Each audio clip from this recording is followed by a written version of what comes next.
අද ලෝක අධික රුධිර පීඩන දිනය.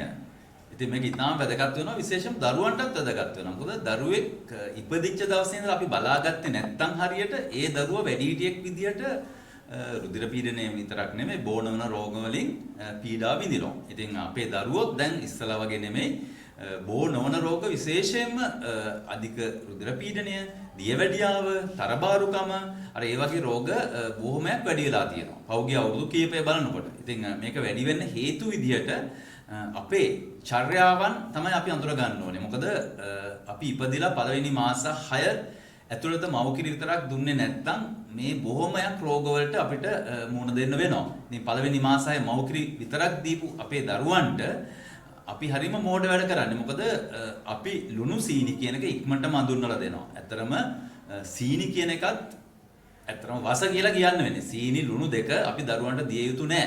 පළවෙනි අවුරුද්දෙන් පස්සේ දෙන්න කියලා සමහරු කියන අවුරුදු දෙකෙන් පස්සේ දෙන්න එක ඒ ඔක්කොම වැරදි.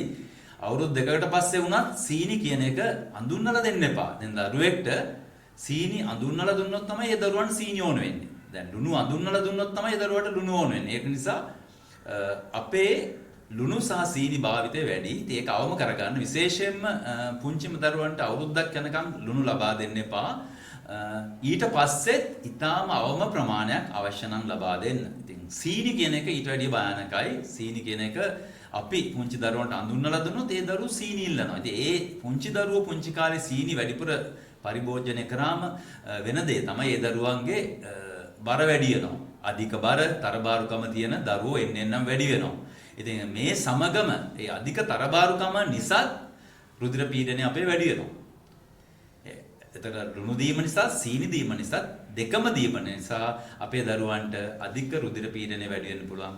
ලුණු දුන්නොත් ලුණු නිසා, සෝඩියම් නිසා රුධිර පීඩනය වැඩි වෙනවා. සීනි දුන්නොත් අධික තරබාරුකම නිසා ඊට සාපේක්ෂව අපේ ප්‍රෙෂර් එක රුධිර පීඩනය වැඩි වෙනවා. ඒ නිසා පුංචිම දරුවන්ට පළවෙනි මාස 6 මව්කිරි විතරක් ලබා දෙන්න. ඊට පස්සේ ස්වභාවික ආහාර අඳුන්වලා දෙන්න සීනි සහ ලුණු රහිතව.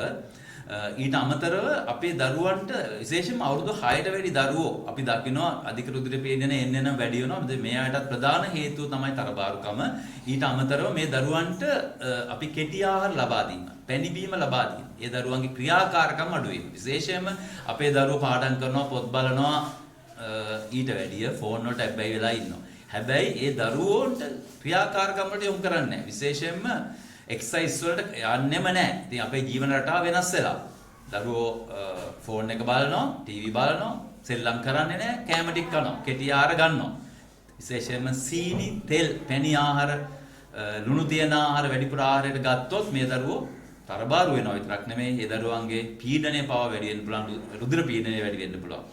ඒ නිසා මේව අවම කරගන්න නම් අපි කරන්න ඕනේ පුංචිම කාලේ ඉඳලා අපි හොඳ ආහාර රටාවකට පුරුදු වෙන්න ඕනේ, ව්‍යායාම වලට පුරුදු වෙන්න ඕනේ. ඉතින් ආපෞසරයක් කියන්නම් පළවෙනි මාසයේ දරුවන්ට මව්කිරි විතරක් ලබා දෙන්න. ඊට පස්සේ දරුවන්ට ස්වභාවික ආහාර ද්‍රව්‍ය ලබා දෙන්න, ක්‍රියාකාරකම් වලට දරුවෝ යොමු කරන්න.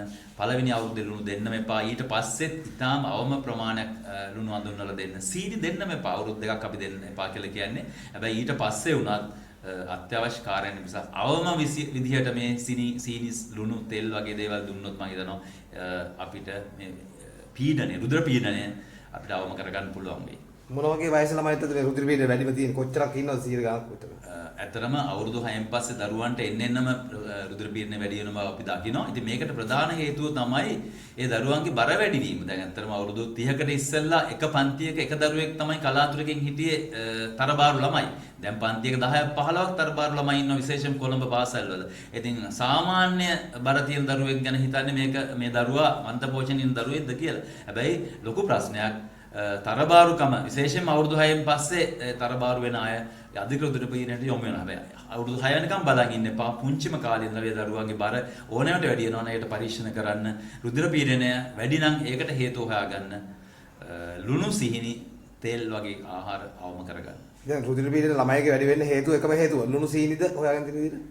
නෑ. ඇත්තටම දැන් ඒක ලුණු සීනි විතරක් නෙමෙයිනේ. ඒ ළමයින්ගේ දැන් අපි පරීක්ෂණ කරනකොට තව හේතු තියෙනවා රුධිර පීඩනය වැඩි වෙන්න.